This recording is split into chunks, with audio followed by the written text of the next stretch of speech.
이번에는 토크앤드시티 코너로 함께 넘어와 보도록 하겠습니다. 최근에 미국증의 증시가 이틀 연속 랠리를 펼치고 있는데요. 그 안에서 우리는 어떤 전략을 세우면 좋을지 이야기 나눠보도록 하겠습니다. 오늘은 유한타증권 김동관 매니저 함께하도록 하죠. 매니저님 안녕하세요. 안녕하십니까. 네, 오늘 미국 증시 기분 좋게 3대 지수 모두 상승하면서 출발을 해주고 있습니다. 인플레이션 걱정보다는 이제 미국채 안전자산 쪽으로 흐름이 좀 감지되고 있는 흐름도 있고요. 시장의 예상을 깨고 미국 증시가 국채금리 하락과 함께 이틀째 상승세를 이어가고 있는데 시장 진단 어떻게 하시나요? 네, 일단은 저희 결론적으로 말씀을 드리자면 지금은 채권 투자도 괜찮은 시점이 다가오고 있고 증시에 있는 부분에 있어서 성장주 투자에도 굉장히 좋은 흐름을 나타낼 수 있다라고도 말씀을 드릴 수가 있는데 이 부분에 있어서 펀더멘털적으로 굉장히 좋은 흐름을 보이고 있기 때문에 그렇다라고 말씀을 드릴 수가 있겠습니다. 최근에 그러면은 연준들의 인사 발언도 주목되고 있습니다. 원래는 굉장히 매파적이었던 연준 위원들도 이제는 조금씩은 비둘기파적인 언성을 높이고 있는 것 같아요.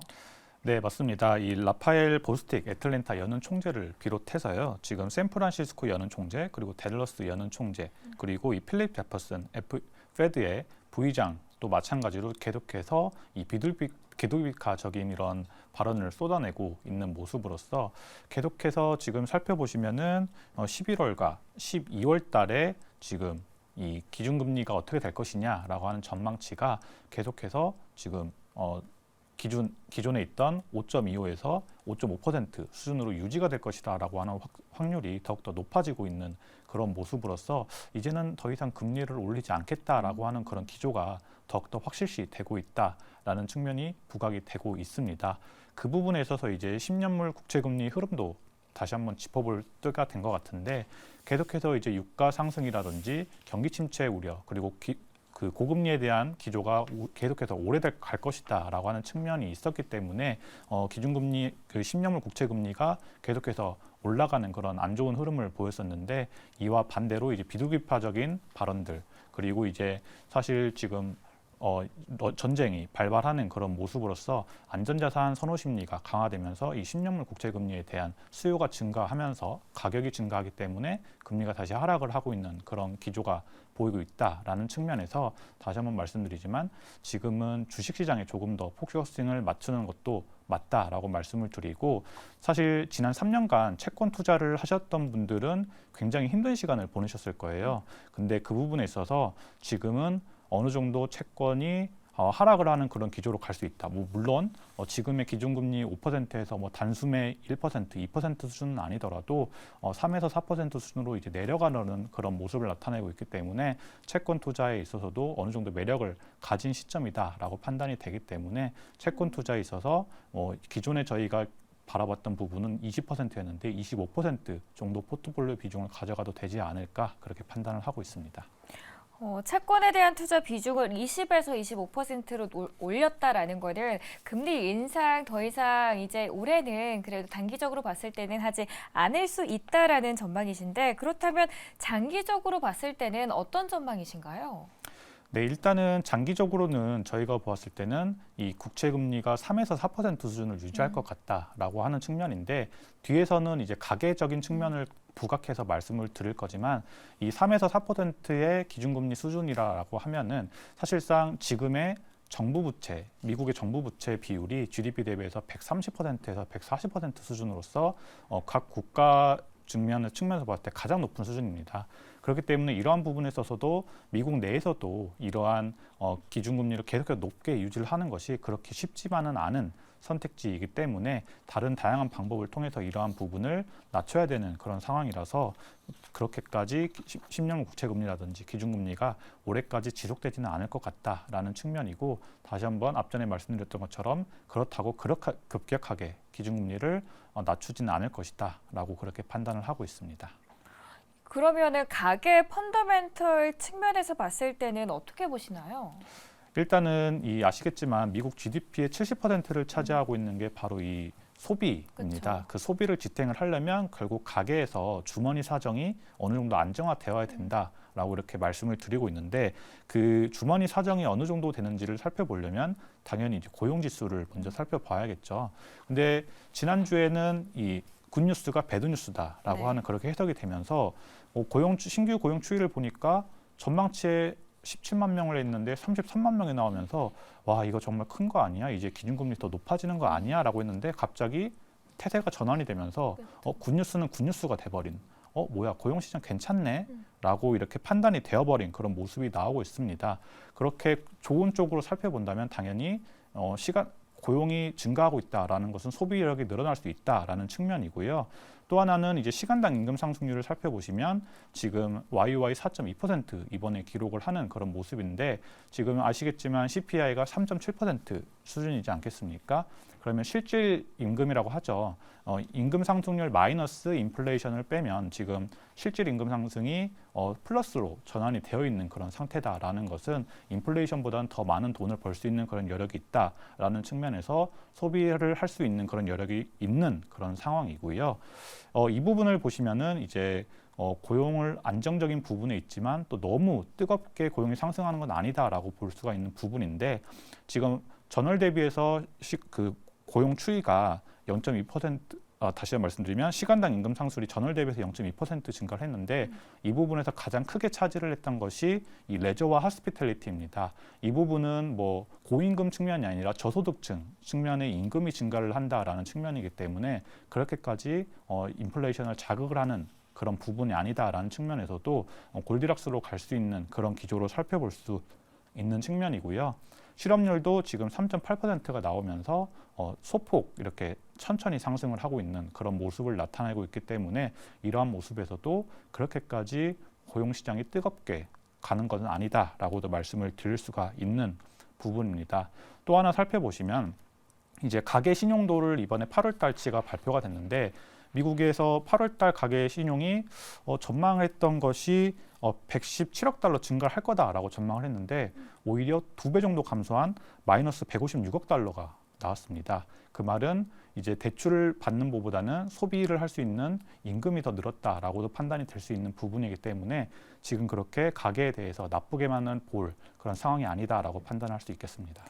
좀 저는 걱정스러웠던 게 최근에 고용이 좋기는 했는데 고용이 세부적으로 좀 들어가 보면은 고용의 질 자체는 떨어졌다라는 이야기가 있습니다. 거기에 대해서는 영향력은 좀 미미하다라고 해석을 해봐도 좋을까요?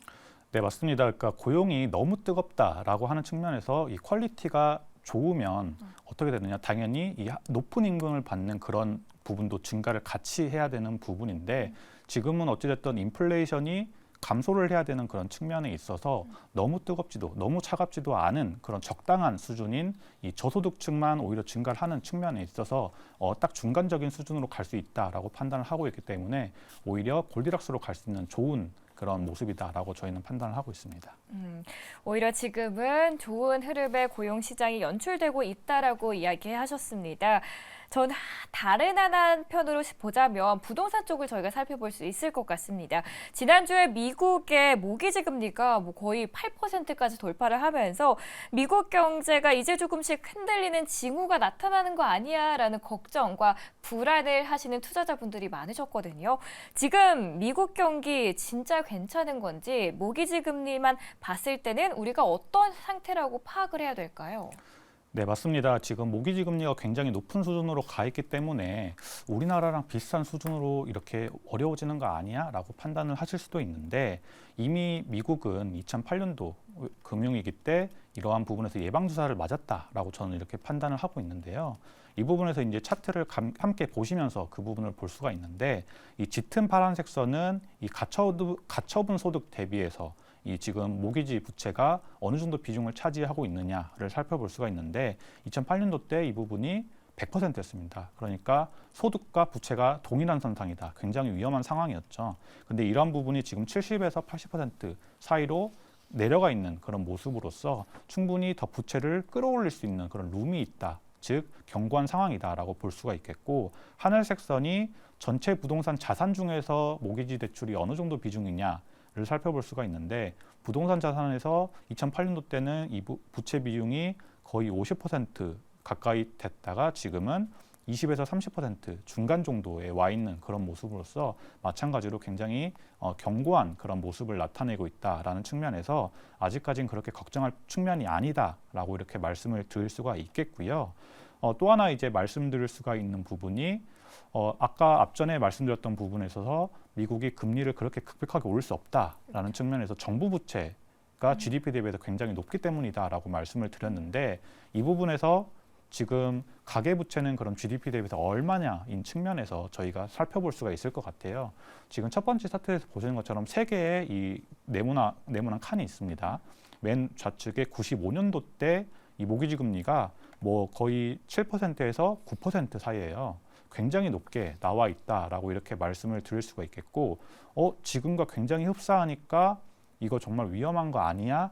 라고 했는데 네. 이때 1995년에서 2000년대 당시에 아시겠지만 뭐 이 미증시가 5년 랠리가 뭐 S&P 500 같은 경우도 100% 이상 상승을 하는 그런 엄청난 랠리를 보였었던 그런 장세거든요. 미국 30년 모기지 금리가 저렇게 높았음에도 불구하고 주식은 좋았다라는 네, 그렇습니다. 이야기인데 그럼 다른 사정이 있었던 건가요? 네, 그렇습니다. 이 부분에 있어서 이제 뒷장을 같이 보시면 이때 당시에 가계부채 비율이 GDP 대비해서 65에서 70%밖에 되지 않았던 그런 가계 굉장히 펀더멘털이 좋았던 그런 시절이었기 때문에 그렇다라고 말씀을 드릴 수가 있겠습니다.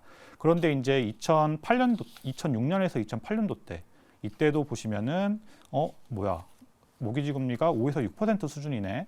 지금과 조금보다 낮으니까 괜찮을 거 아니야? 라고 하지만 다시 한번 살펴보시면 가계부채 비율이 이때는 93%에서 100% 수준으로서 굉장히 가계부채가 이미 위험한 상황에서 와 있었기 때문에 이때는 증시가 굉장히 대폭락장을 맞이했던 그런 상황이고요. 지금의 7% 수준의 모기지 금리가 당연히 높은 수준인 건 맞지만 지금 보시는 것처럼 가계부채 비율이 지금은 70에서 75% 수준으로서 아직까지도 견고한 상황이다라는 측면이기 때문에 단순히 7.5라는 7.8이라는 모기지 금리를 볼 게 아니라 가계부채 비율도 같이 따져보면 그렇게까지 위험한 상황이 아니다라고 말씀을 드릴 수가 있겠습니다. 모기지 금리 자체만으로 놓고 봤을 때 주식을 판단하는 게 아니라 그 외적인 요소까지 고려하면서 주식시장의 흐름을 저희가 살펴봐야 할 것 같습니다. 최근에 중동에서도 전쟁 이슈가 터지고 있고 뭐 유가 더 올라간다, 확전이 된다 아닌다라는 논란이 일고 있습니다. 그렇게 되면 걱정되는 게 또다시 인플레이션인데 인플레이션 어떻게 보시나요? 네, 맞습니다. 방금 전에 발표된 PPI도 결국에는 예상치를 상회했던 이유가 그 PPI의 70%를 차지했던 게 결국 에너지 부분이었더라고요. 그만큼 이제 PPI가 올라가니까 당연히 이제 다가오는 CPI도 오를 것이다라는 그런 전망을 할 수가 있겠는데 이 부분에 있어서도 이제 저희는 인플레이션을 결국에는 하락 기조가 더욱더 가속화될 것이다라고 전망을 하고 있습니다. 그 부분에 있어서 이제 먼저 음식료 인덱스를 살펴보시면은 이 부분도 계속해서 하향 안정화를 되고 있는 그런 모습을 나타내고 있고 그것보다도 저희가 더 중요하게 생각하는 게 바로 이제 부동산 섹터 인플레이션이 하락을 할 수 있느냐 없느냐를 살펴볼 수가 있는데 지금 이 주택 가격을 하는 데 있어서 임차인과 임대인끼리의 가격을 호가를 이제 부르는 그런 가격 평균 지수가 위에 나와 있는데 2011달러 평균가를 기록을 하면서 지금 이제 하향 안정화가 되려는 그런 모습을 나타내고 있고요. YOY 기준으로서 0.4% 수준으로서 이미 크게 꺾여 있는 그런 모습을 살펴볼 수가 있겠습니다. CPI의 60에서 70%를 차지하는 게 주택 가격 부분인데 이 부분이 굉장히 스티키하고 굉장히 끈적끈적한 부분이라서 지난 1년 반 동안 하향을 하지 않다가 지금 계속해서 하향 추세를 보이고 있다라는 측면이기 때문에 주택 시장에 대한 CPI가 더 하락하는 것을 주목을 하는 게 좋겠고 유가 관련된 부분에 있어서도 어찌됐든 이 많은 중동 국가들에서 자신들도 유가를 단순히 100달러까지 끌어올려서 단기간에는 뭐 차익 실현을 할 수도 있겠지만 장기적으로 봤을 때 그렇게 될 경우 계속해서 선진국들은 이러한 카르텔적인 움직임에 반하는 움직임으로써 신재생 에너지라든지 전기차에 대한 발전 속도가 더욱더 가속화되는 그런 추세가 되기 때문에 이렇게 급격하게 유가가 오르진 않을 것이다라고 저희는 판단하고 있습니다. 오히려 선진국들은 이렇게 유가에 대한 불안정성이 나타날 때마다 오히려 우리는 에너지로부터 독립해야지 그래서 신재생 쪽으로 더 많은 눈이 쏠릴 것 같아요. 실제로 그런 움직임도 나타나고 있잖아요.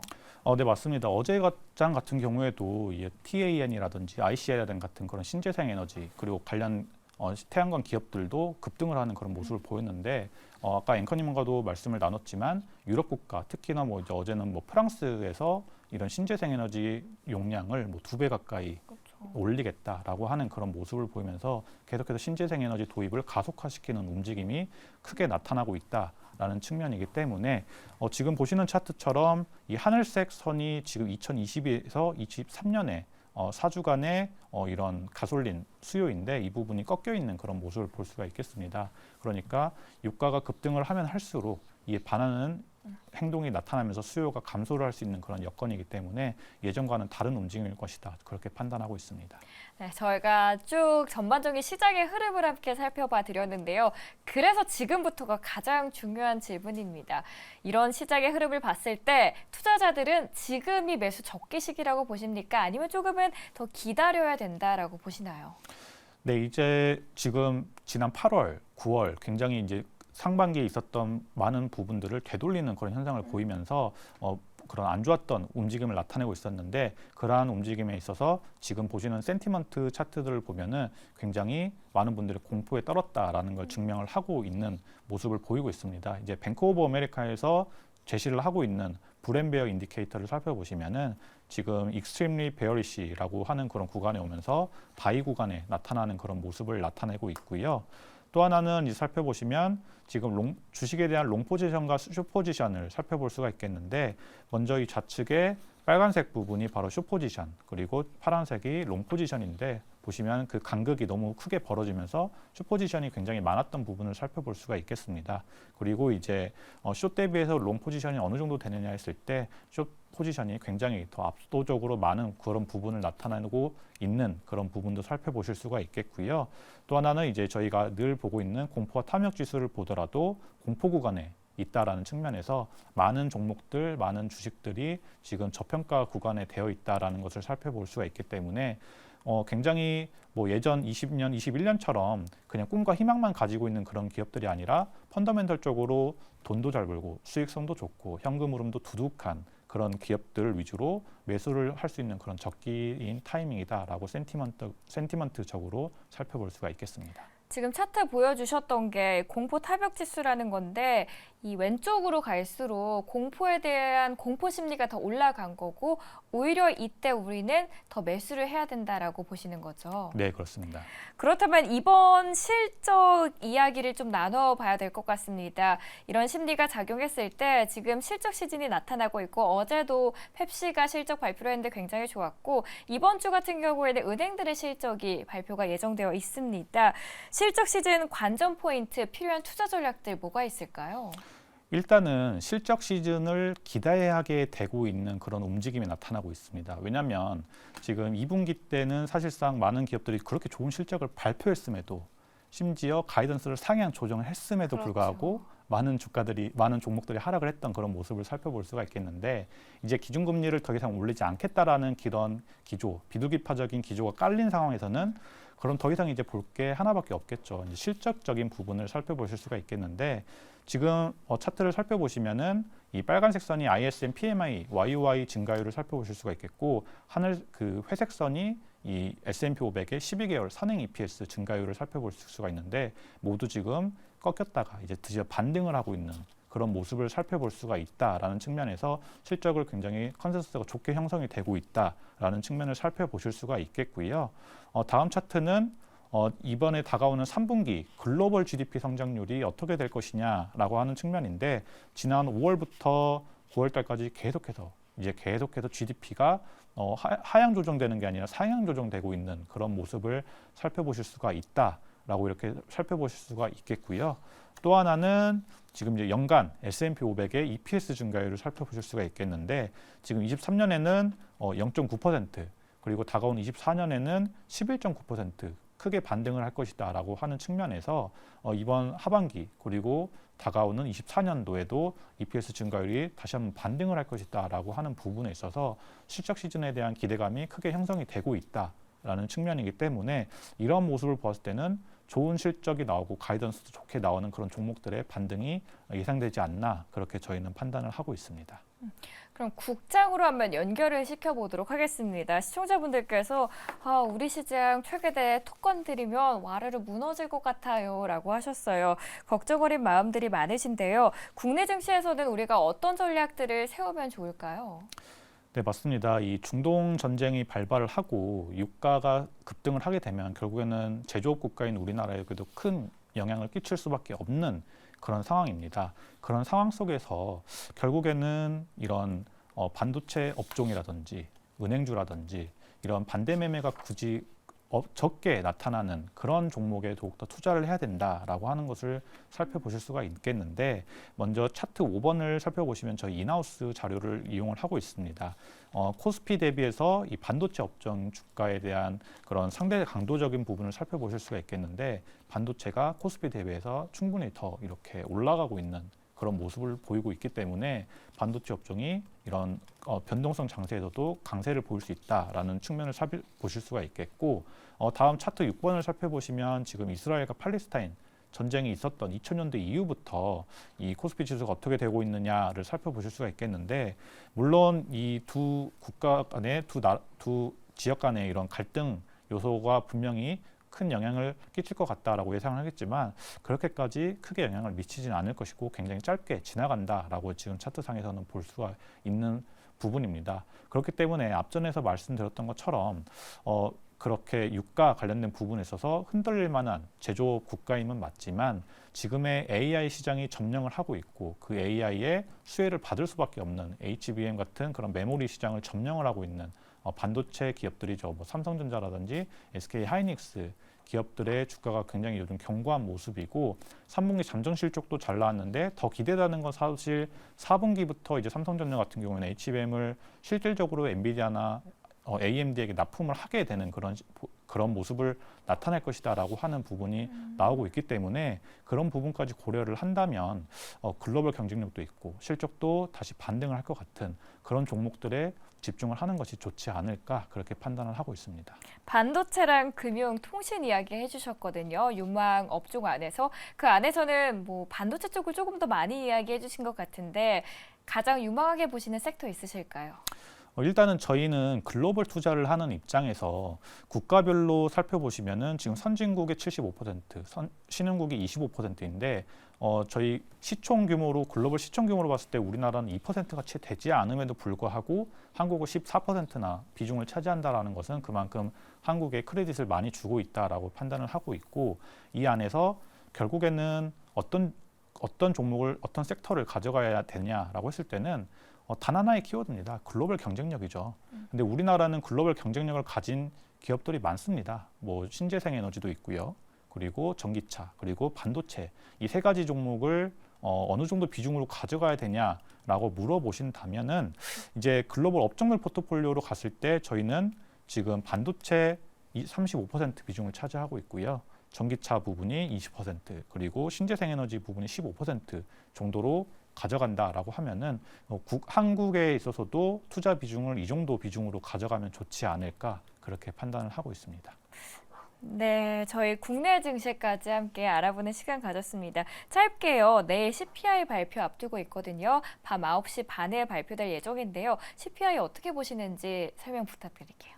일단 CPI가 예상치를 상회를 할 수도 있다라는 측면은 분명히 말씀을 드려야 될 것 같습니다. 하지만 시장의 센티먼트는 이미 이러한 CPI가 어느 정도 높게 올라갈 것이냐라는 것보다는 시장의 그런 실적이 앞으로 어떻게 나올 것이냐라는 부분이 더욱더 부각이 될 것이다라고 저희는 판단을 하고 있기 때문에 오히려 이런 부분에서 기업들이 지난 2분기에 무슨 발표를 했지? 3분기에는 어떤 걸 발표를 할까? 이 부분에 대해서 조금 더 디깅을 하고 공부를 하시는 게 좋겠다라고 저희는 판단을 하고 있습니다. 과거 실적들의 이력을 조금 더 살펴보면 좋겠다라고 정리를 해주셨어요. 지금까지 유한타증권 김동관 매니저와 함께 이야기 나눴습니다. 늦은 시간까지 고맙습니다.